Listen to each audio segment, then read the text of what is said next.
when it comes to like creating like your, and correct me if I'm wrong, but I'm assuming like every DJ has their own style and like flow of how they like mix music.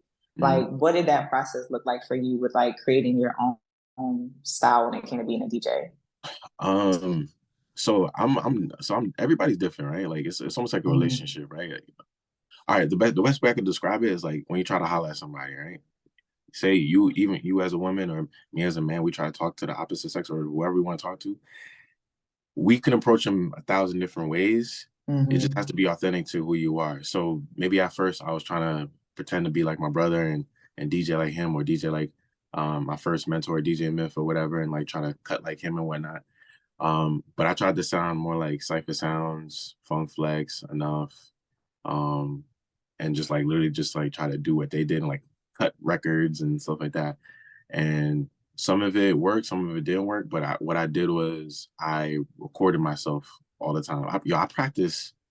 You could literally ask anybody that worked at the station, anybody. I was there morning, noon, and night, and all I was doing was I was in the back scratching my butt off and practicing and pretending like I would give myself scenarios.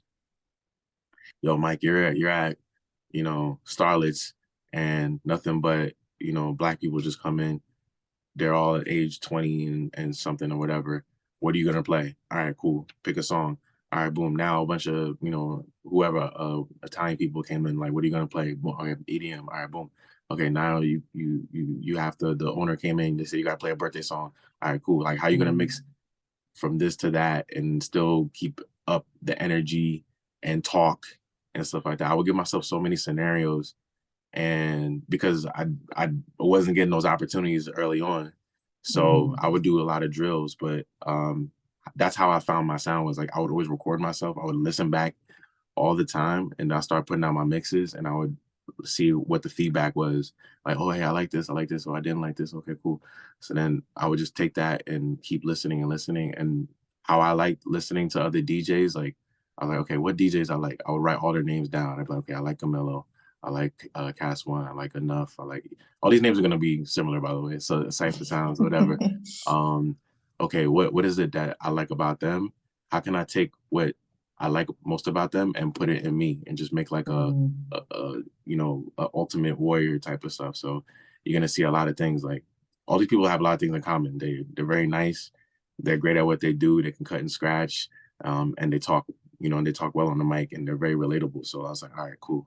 I got to figure out that. So I would just keep talking, talking, talking, talking. I didn't like my voice, so I just kept talking until I found like a rhythm, or but that's really how I came up with it in style. I knew I like to cut and scratch. I knew I like to talk to people and relate to them. So like sometimes I'll just be Mm-hmm. like, I'll cut the music off. I'll be like, yo, my wife just came back from her work trip or whatever, and this is the first thing she played. Bend that ass over, and, some shit like that.